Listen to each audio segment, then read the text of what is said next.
Hey guys, I'm going to be doing something a little different from the usual DSP nonsense I usually talk about on this channel. I recently read a science fiction book. I've actually read a few, and I just kind of felt like talking about them, so that's why I'm making this video. One of the recent books I read was Rise of the Terran Empire by Poul Anderson. This is the third book in the series that I've read. All of the books are a collection of short stories he's written, all in the same universe with a lot of the same characters. The previous two books I read were David Falkian, Star Trader, and The Von Rhine Method. These stories mostly focus around what's called the Technic civilization, and mostly the actions of Nicholas von Rhine. Although not all of the stories have him as the main character or even directly involved in the story, but it's usually his hands behind the scenes pulling the strings. And Van Rhine is a kind of larger than life character. He's a through and through capitalist that has one hand on the control stick of his spaceship, one hand on a cigar, one hand on a bottle of alcohol, and the other hand counting his money. His main superpower appears to be capitalism. At least that's how he usually is able to solve most of his problems. Kind of imagine a space Santa Claus flying around selling random shit he found at a flea market that always just somehow manages to prevent some galactic crisis or make himself fabulously rich, usually both at the same time. Anyways, I'm not really going to review Star Trader or the Van Rhine Method because it's been a long time since I read those works. But the character of Von Rhine is important because Rise of the Terran Empire necessarily involves the fall of the Technic League, and Van Rhine is basically its strongest soldier. The book is built kind of like a sandwich, with the first and last stories being the longest and most important, while the middle stories are kind of just a flavor of the universe that goes on between the two major wars that make up the first and last stories. I found the setup for the first story oddly relevant for today, especially given that it was written 50 years ago. The story is the lead up to and the conclusion of the war between the Technic civilization and an alien civilization of hydrogen breathers. The main cause of the conflict is this planet called Merkheim, which, if I remember correctly, was introduced in one of the previous books, collections of short stories. Merkheim is this unique planet that's had most of its outer shell blasted away by a recent supernova, but the important part is that it happened recently. So the surface of this planet is covered with a bunch of rare elements of high atomic number that you wouldn't normally find anywhere else in the universe. Of course, these elements are used in making all sorts of spaceships and stuff, and so everyone in the universe is trying to make a claim on it. The main players are the Commonwealth at the heart of the Technic civilization, and the nominally independent system of Hermes, and the, of course, aliens of Barber. The aliens want the planet to, fuel their growing, recently emergent empire. The humans of Hermes want the planet because they think there'll be a huge amount of profits if they can control it and manage it and sell all of the stuff to everyone else. And of course, the Commonwealth wants the planet to sustain its crumbling empire. The aliens are relative newcomers to the galactic scene, only acquiring warships in the last couple of decades. So the exact nature of the enemy is unknown to most of the human characters and is further complicated by the fact that they just don't live on the same planets. No human could conceivably live on these planets without a $1 trillion environmental suit. The aliens are the ones to make the first move, being an expansionist empire opposed to the corrupt and decaying Commonwealth. The aliens move a fleet of warships to occupy Merkheim and then move to occupy Hermes.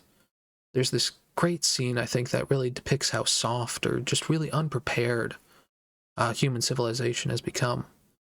When the alien fleet first shows up, the leader of the Hermes Defense Force thinks to himself about all the proper etiquette of offer, counteroffer, parlay, counterparlay, and all the other proper diplomacy.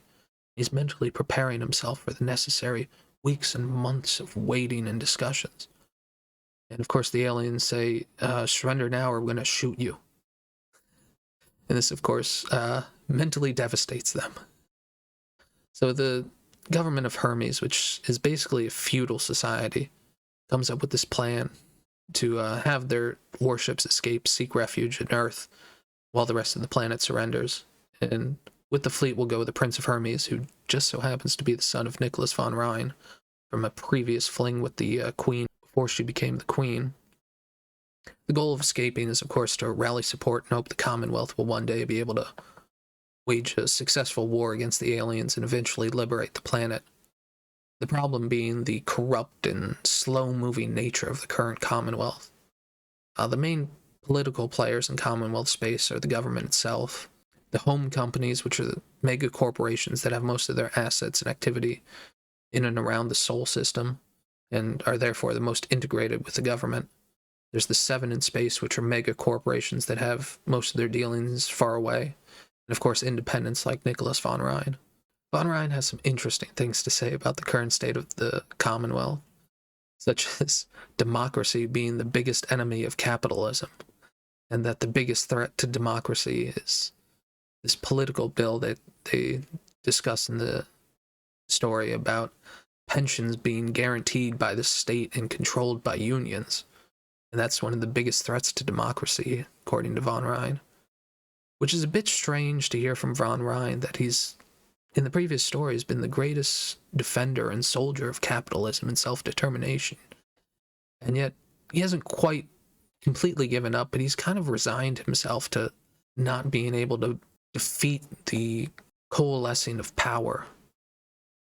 I mean, it could be that he's just gotten really old and he doesn't want to do the fight anymore, although at the end he says, oh, I'm going to keep fighting the good fight, but the ultimate plan at the end is basically just to run away.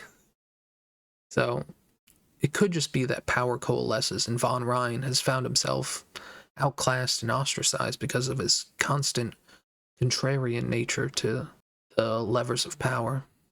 And like I said, this situation is a little further complicated because at the end of the story, a lot of the main characters just kind of run away and leave it all behind to colonize some far-off planet. But he doesn't give up instantly. I mean, when the survivors of the Hermes fleet show up in the Sol system, he concocts this plan to prevent the war from getting completely out of hand because he knows that it's going to be the perfect excuse for the government and all of the corrupt corporations and whatnot to become even more corrupt, even more power-hungry, and even worse, no one else is going to oppose it because of the conflict. So von Rhine sends his greatest assets, David Falkian and his cohorts of friends, on a covert mission to try and find something out about this alien homeworld. So they go off on a great adventure, a bunch of espionage, and discover the aliens are using huge contingents of human sympathizers. I think this certainly calls into question von Rhine's beliefs about how great capitalism and democracy are. I remember at one point, the ground forces deployed to the planet of Hermes, numbers in the millions. Falkian and friends themselves question how it's possible for this many people to have joined the aliens voluntarily, without anyone noticing or anticipating a future conflict with these aliens. Even at the point of the story where humanity is colonizing the stars and there's hundreds of worlds with people on them, I think the question that's being implied is, how are there that many dissatisfied people out there that they'd be willing to risk becoming mercenaries? The system they are dissatisfied with being the one that the principal characters of these stories have been defending this entire time.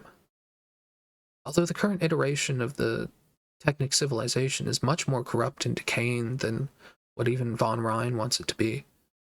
But I guess the question is it just inevitable that it ends up here? The system has created both internal and external problems that are leading to its downfall.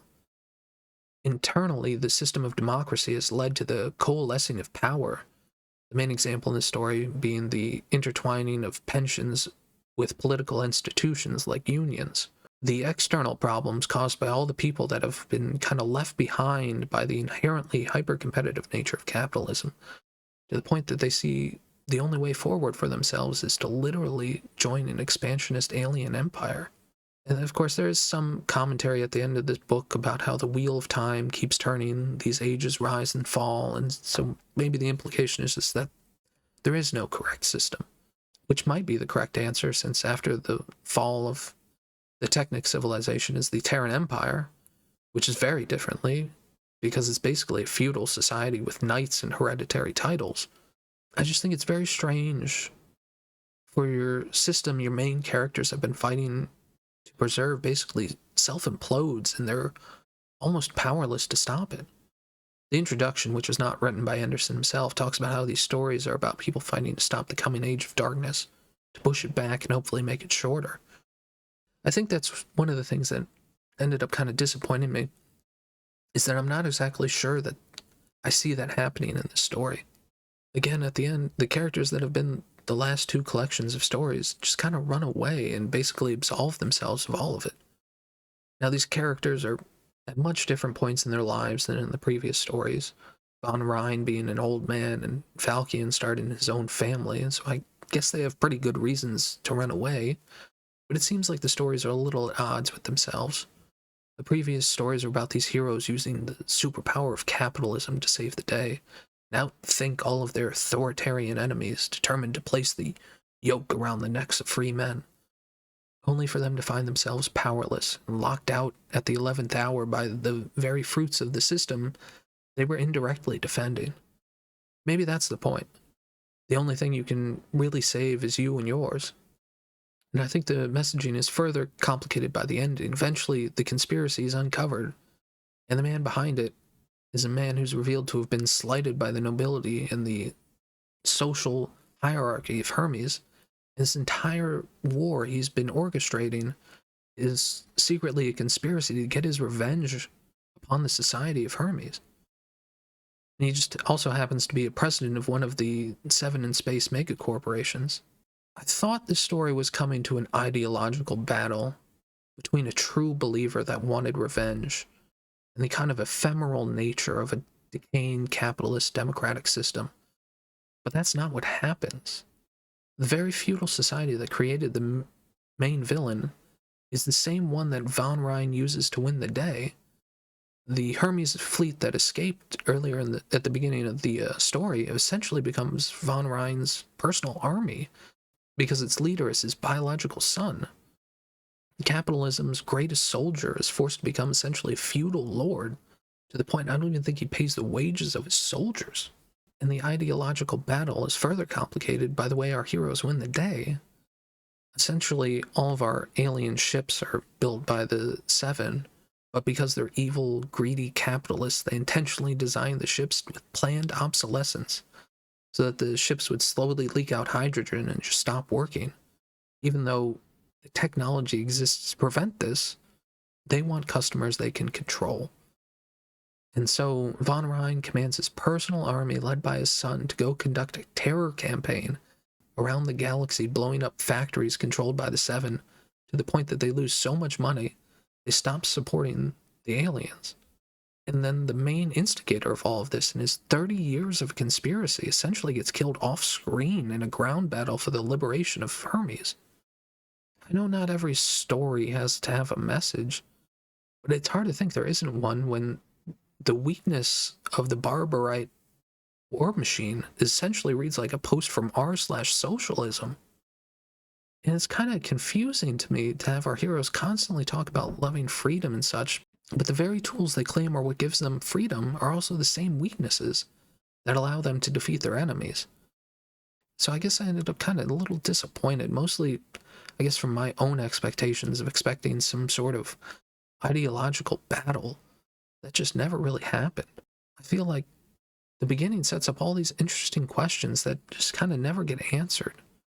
What does a decaying capitalist democracy do when it faces an enemy of true believers, willing to bear the costs of their beliefs? It's never really answered. They weren't true believers at all. The only one that was a true believer tricked everyone into this conspiracy of revenge and gets killed off screen.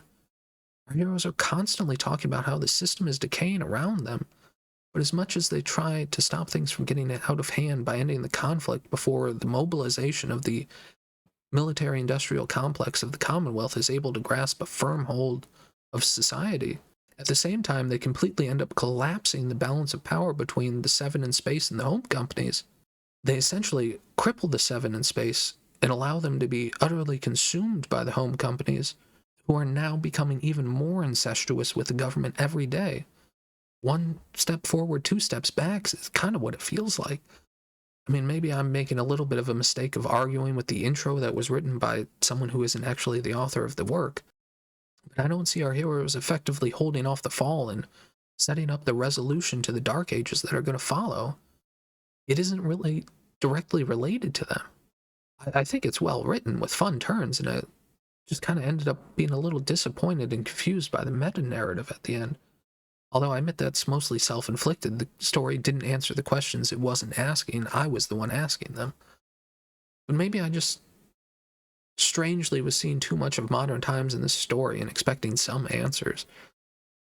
On one side of the conflict, you have this kind of decaying democratic system where the differences between state and corporation are blurring.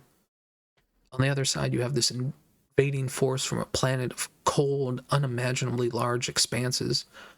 At one point, I think they described the landmass of the alien homeworld as being 5 times larger than Earth. And of course, this conflict takes place in a buffer zone of an independent state that claims dominion over a collection of super minerals. And one of the main tactics to end the war is the targeting of fuel refineries. I hope you get exactly what I'm implying. And yet, I feel like there aren't any lessons to be learned. Our heroes openly acknowledge that the wounds caused to the power structures of their civilization by this war are terminal. But as Von Ryan himself says, the only thing they can do is weather the storm and hopefully find a safe harbor before it gets too bad. And of course, that's what our heroes do. They end up on the planet of Avalon, far away from Earth and all of their troubles. The thing they do differently this time is that it's a dual colonization, both humans and the Ithrian bird people. These bird people have showed up in previous works, so they're nothing really new. But you should remember the names Avalon and Ithrians because they come back later in the story.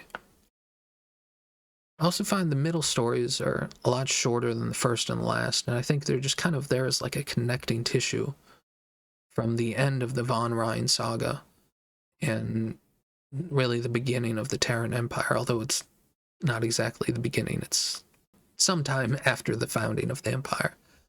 All of the middle stories have this short intro about how the following story was, written 400 years after the fact by Dr. John Doe as his thesis paper on the subject, or it's based on a diary entry found in this old ruin, so who knows if the following story is actually what happened, which I think is more interesting in concept than in reality. I get the idea of making the reader feel like he's really in universe, but I, as the reader, no, I'm not actually holding a thesis paper. I'm holding a science fiction book written by a human author on planet Earth. It's clever, but it never really becomes a part of the story. It's not like some later story ever contradicts what came before in a story where the intro deliberately asks the reader to question the authenticity. Most of the stories in this book are so far apart in space and time that the authenticity of the stories never comes up. For example, we get a short story about the guy that would eventually become the first Terran Emperor, and then the next story about the Terran Empire is set during the reign of his son, the second Emperor. So why even bring up the question about whether the story about the founder of the Empire is true? I guess that just kind of continues my questions from the first story about how the text is asking questions in which there are just no answers to. Anyways, there's a couple of short stories about life on Avalon, on how the two different species are trying to cohabitate. There's a part in one where a human is forced to rescue some Ithrian who got injured during a storm, but the big issue is that he's allergic to their species, so that complicates things, yada yada yada. Not to mention he doesn't like how different and ugly the bird people are, and they don't like how different and ugly the humans are. And there's this part later in the book where I thought this allergy thing might come again, but it's actually something else mentioned in the story, which is like a one-line kind of throwaway, just kind of world building.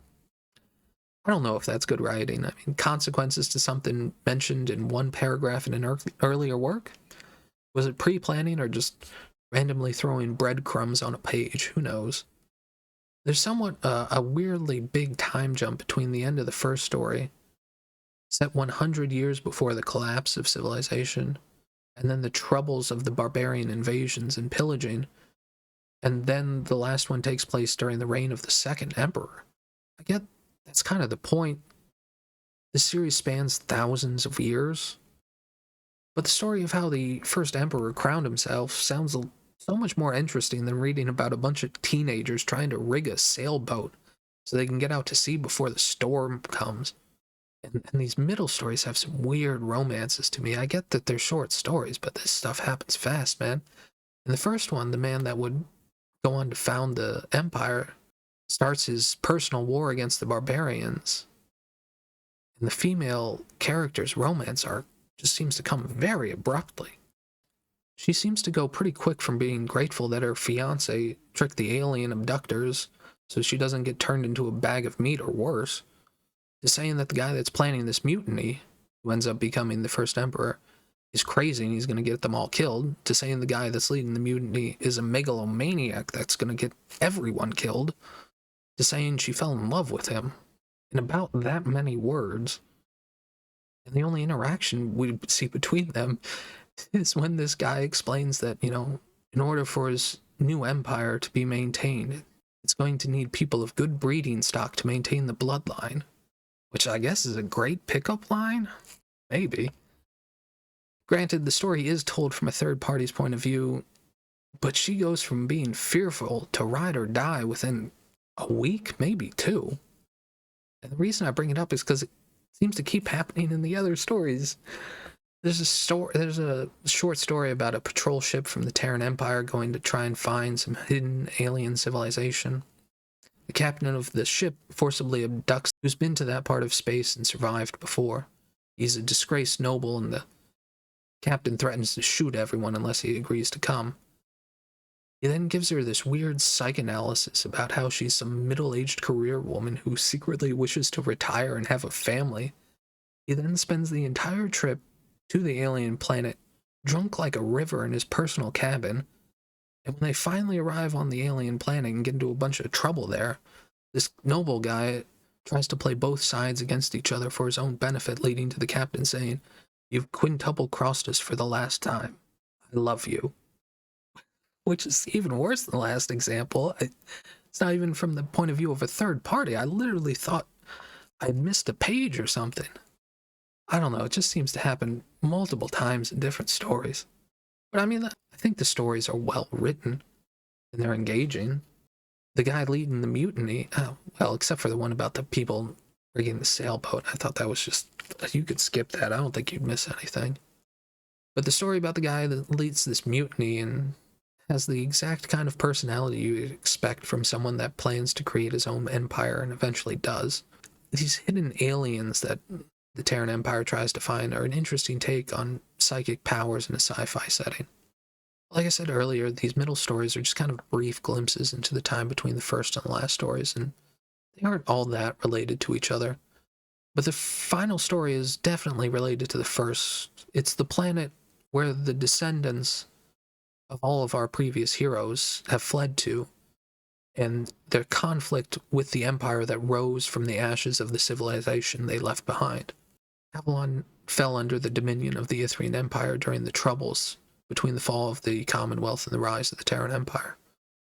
The Empire has only grown in size and now borders with the Ithrians, and Avalon is on the border. A lot of the first part of the story is set on Avalon and about what a society looks like on that planet with two different species and how that has kind of changed over the years. One of the interesting changes is the number of humans who have gone native, or as they say in this case, gone bird. People who become members of a tribe of birds and try their best to mimic them. Somewhat strangely, after several hundred years, there are still two distinct languages being spoke. Seems a little strange. So not only do they learn to be fluent in bird speak, which is pretty difficult because vocal cords are fundamentally different between the two species, there's entire paragraphs dedicated to explaining how these bird people biology works. But these humans that go native also spend all day entirely nude, except for a grav belt that helps them attempt some form of limited flight. There's a lot of talk about how the culture on Avalon is this amalgamation of its two parents' cultures, and it has unique thing that happens nowhere else in the world, that happens nowhere else in the universe. But a lot of it just seems heavily segregated. The planet is very flat and made up mostly of islands with very dangerous weather patterns, with no large continents like Earth. Most of the humans live in industrial cities, while the Ithrians live in these rural areas, mostly tending to animal herds and crops. There's this brief mention about how there's one bird tribe that's somewhat heavily industrialized, like the human cities. But the main point of the view for this story is Chris Holm, who has gone bird. So we only mostly see things from his limited perspective. Several characters even bring up what a problem it is that a lot of the culture exchange is only going one way, with humans deciding to be adopted by the bird tribes, which is slowly leading to the problem that eventually there won't be a human contingent on Avalon. But there doesn't seem to be a large cultural exchange in the other direction, at least that we see in the story. I think one of the few examples that they show is when Holm visits a nightclub on the eve of battle and meets the fiancée of one of his bird friends. He's, of course, with a prostitute. Chris thinks to himself about the effect that humans are having on the Ithrians. Before living with humans, they would have never attended a party, would have never drank beer, and wouldn't engage in prostitution. And a girl like her could never have been a prostitute because before human contacts, girls with genetic defects like her were thrown off cliffs to their death after being born. Yeah, doesn't exactly seem like a two-way street. I guess I just never saw the vast appeal that the story keeps trying to imply about Ithrian culture. The humans that go bird don't even fly with fake wings. They just fly with a gravity belt that lets them float in the air. It's not exactly the same sensation, especially since there's whole paragraphs devoted about the biology of the birds and how it affects their psychology.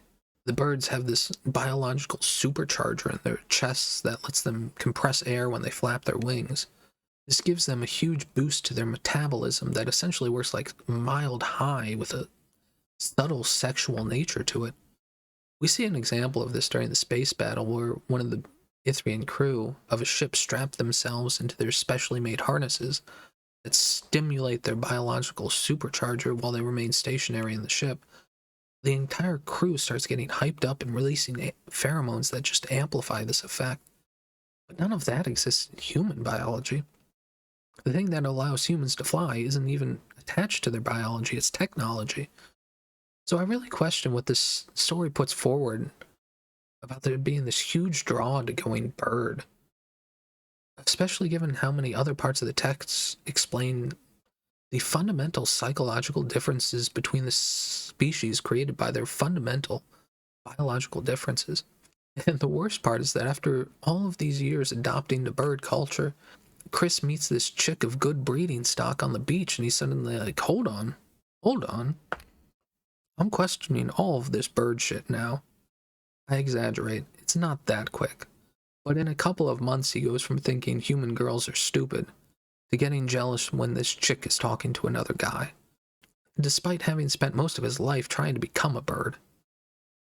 I mean, I guess it's just the fundamental biology of men, but if it's that simple, man, how did this ever become a problem in the first place? So a lot of the first part of the story is dedicated to showing the society of Avalon, but of course the next part is about the coming war between the Terran Empire and the Ithrians, and therefore the people of Avalon. At this point, the Terran Empire is much larger and is much more prepared for a conflict, as it's an authoritarian, militaristic empire compared to the quasi-direct democracy that the Ithrians have. Essentially, the argument put forward by the human characters as to why there's going to be a war, despite the two empires not being really direct competitors, is that the legitimacy of the Terran Empire depends on there being no competition.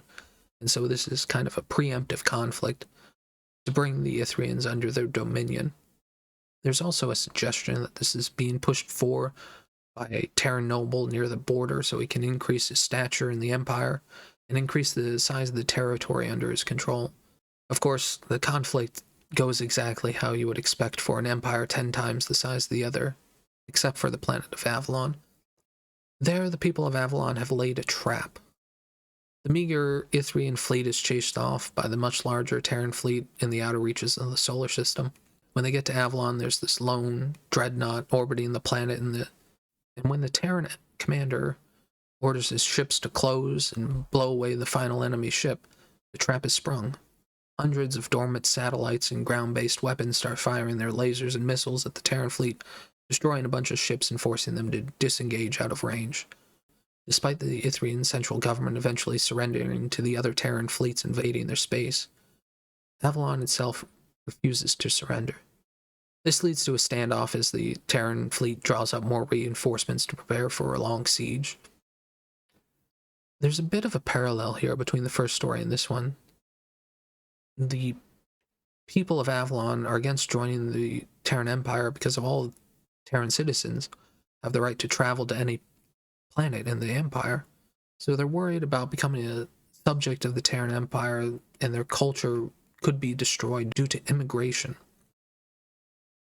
Again, I think this might be an example of the text being of two minds. On one hand, it's not like the population of the current planet is heavily controlled. It's just by circumstance they don't get a lot of outsiders. They aren't currently a part of the Terran Empire, so not a lot of humans are coming there.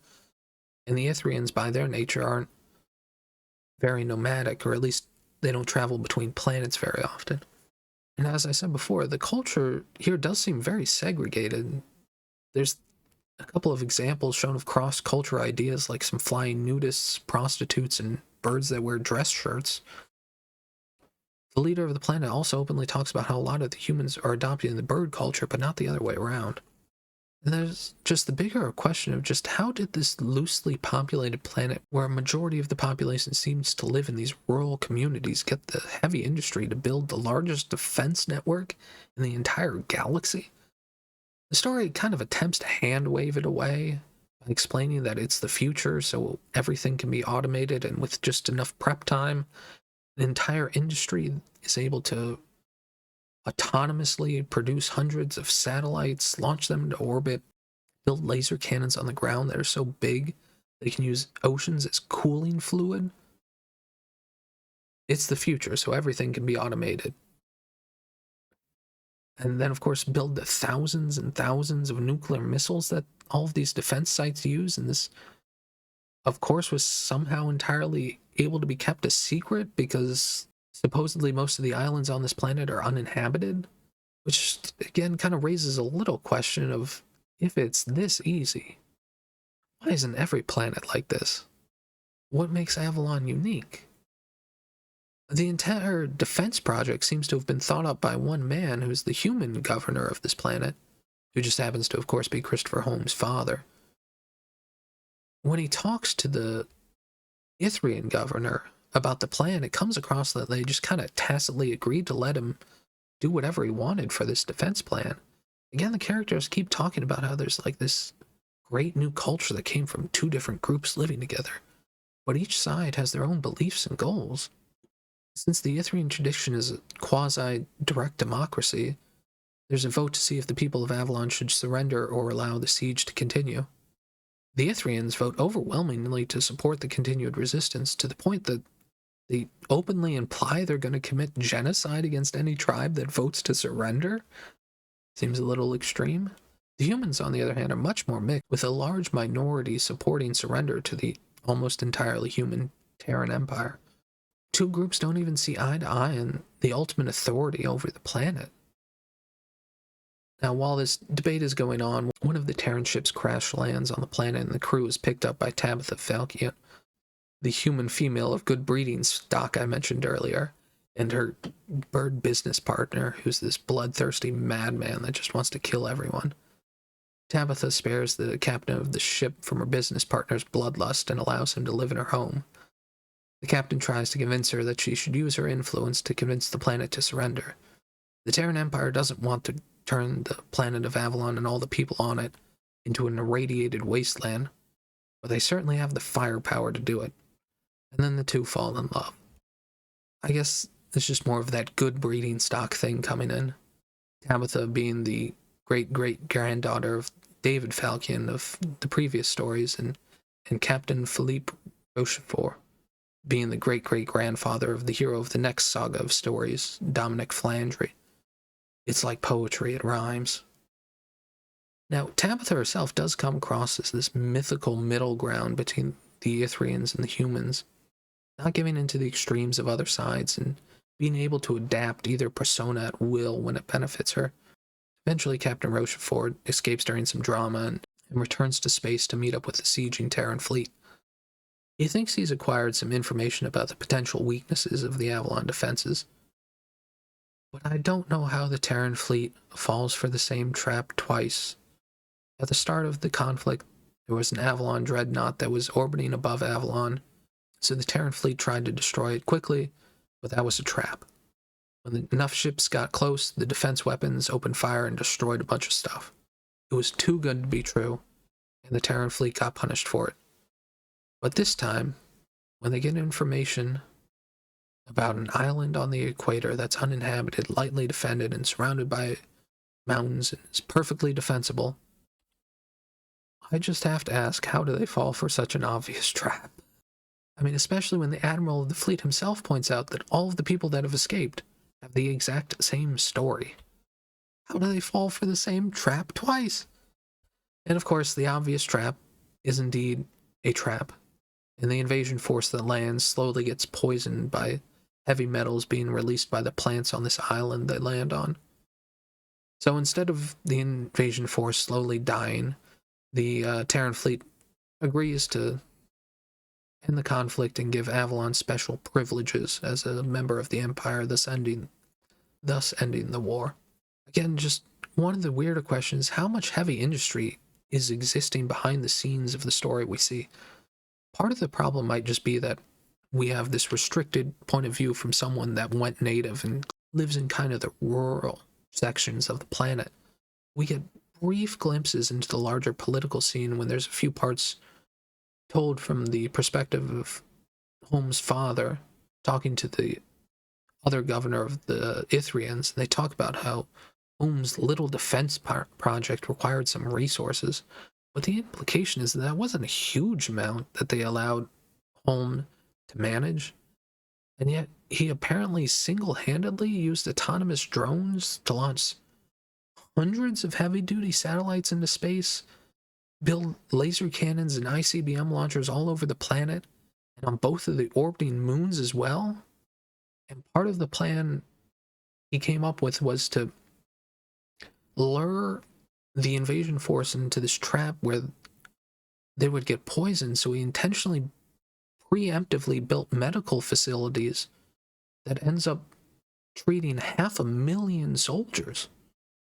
I mean, that's a level of heavy industry that's bigger than the current day Earth, and it's done entirely autonomously in secret at a fraction of the total expenditure of the world government. What? And yet the Terran fleet that's being supplied by hundreds of worlds like this that are even more industrialized than this kind of almost backwater, it feels like at times, they feel like they're under this time crunch to end the siege. In part because the Admiral explains that the goal is to capture the planet and bring it under control, not destroy it. But at the same time, the siege fleet launches enough nuclear fire at the orbiting moons to literally create oceans of molten rock. And at the same time, they launch nuclear fire onto the planet. I mean, it wouldn't be a good war story if we didn't get to see the horrors of war. I mean, we get this short segment from the point of view of the previously mentioned bird prostitute who was walking around the street at night because she is a lady of the night, when she noticed that randomly it looks like the sun appeared in the sky, except it wasn't the sun. She didn't actually see it because the intense radiation blast burned away the little balls that used to be her eyes. And of course that would have hurt if the radiation didn't burn all of her skin off. So the pain instinctively causes her to jump off the bridge she was walking on into the river below. Except, of course, for the fact that the radiation burned away all the water, so she just hits the ground and dies. Or when Rochefort is forced to shoot 2 of his own soldiers that are being eaten alive by the dangerous wildlife on the planet. Anyway, enough about the horrors of war. After all the soldiers are treated for poisoning, Rochefort and Falcon meet again and decides it's not really going to work. And so they go their separate ways. Fortunately for Tabitha, her bloodthirsty business partner died during the fighting, and fortunately for Christopher Home, Tabitha is looking for a new employee and lover. So all's well that ends well, I guess, except for the thousands and thousands of people burned into atoms by atomic hellfire. There's another point where, again, the story gets a little confusing about suggesting there's this sharing of cultures. During Rochefort's captivity, he accidentally reveals that one of the ships he saw get destroyed was actually one that Chris's lady bird friend, her fiance, was on. She, of course, loses herself in grief and flies away. Unfortunately, Tabitha's evil business partner takes this opportunity to follow her and essentially, possibly rape her. It actually becomes a weird plot point where Chris is ready to shoot this guy dead for what he did, but given the difference in Ithrian culture caused by their different psychology, physiology, and biology, no Ithrian would ever think what the guy did was wrong. Fortunately, Tabitha has read the end of the story and knows this shithead's gonna die in the fighting anyway, so she tells Chris to just drop the issue. It's just strange that even after all of these years of being part of this bird culture, Chris just has this human reaction. Due to the differences in biology, there are things that these two groups will just never see eye to eye on. And so it's somewhat hard for me to believe that there's never been any conflict really between these two groups. I guess part of the reason it works is that the planet is loosely populated and there actually isn't a lot of crossover. The humans mostly keep to the few coastal cities and the Ithrians keep to the farmlands. So I don't know what the story is saying because I don't think it shows this amazing new culture that could have answers to prolonging civilization and postponing the fall. Unless the answer is separate but equal. Even at the end, Chris decides he's kind of done with this bird people shit and just marries Tabitha. I just find the messaging a little confusing given a previous story that involves these same bird aliens. In a previous Von Rhine story, Von Rhine gets stuck on a planet and caught up in a conflict between two different groups of Ithrians. And at the conclusion of the story, Von Rhine shows that they aren't actually two fundamentally different groups. The only thing that was different was their cultures, and they weren't actually different species. But this story here, it appears to show again and again that the humans and Ithrians are fundamentally different and will never be similar because of their fundamentally different biologies. No, not every story has to have a message. Most of the time, real stories don't have messages at all, so maybe I'm just reading too much into this. I mean, maybe part of the problem is the commentary by other authors and given before and after these short stories that are contained in the anthology I read. The commentary at the end of the collection has some weird stuff in it. At one point, it quotes a 19th century philosopher talking about the xenosexual voyeurism of bird watching in relation to the attraction some humans appear to have towards the Ithrian culture and life, which is a little strange because the text makes explicit statements about how the people that go native don't see the natives in a sexual way. I don't know. Maybe I'm just reacting negatively to other idiots putting their ideas around the author's main work. But I've read a lot of Poul Anderson's work, and I like most of it. I mean, he even wrote my favorite book, Starfarers, which the hack fraud Christopher Nolan shamelessly stole to make Interstellar. Maybe I'll make a video about that someday. Sorry if it seems like this just ended up being me ranting about the book rather than a review or anything. As much as I like the author's writing, do we really need a short story about some teenagers trying to pilot a boat out of a harbor? I mean, I could take it as read that some dude wasn't willing to watch someone drown in front of him despite the other guy being an alien. I don't know if I need a short story dedicated to that. And some of it kind of borders on the ridiculousness. I mean, take the battle against these aliens with the psychokinetic powers. A bunch of dudes with clubs made from the debris of their crashed spaceship fighting like Roman infantry against aliens that have such level of control for their psychic powers that they can control nuclear fission on the engines of spaceships light years away. I mean, I get the idea that these humans work together and these ancient aliens are just a bunch of crazy fucking psychopaths, and that's why the humans win, but I mean, still, that's a bit of a stretch, man. Even after all that, of course, I still recommend the series. I mean, I'm gonna read the Flandry series next, but I've heard they're more like James Bond novels, so we'll see if it really does go in a different narrative direction and if I still like it. Although I do know what the next video is going to be. It's the other science fiction book I recently finished, The First Lensman, which is old, and you can tell because they make references to these extremely accurate machines that use magnetic tapes. Oh boy. Anyways, catch you all on the flip side.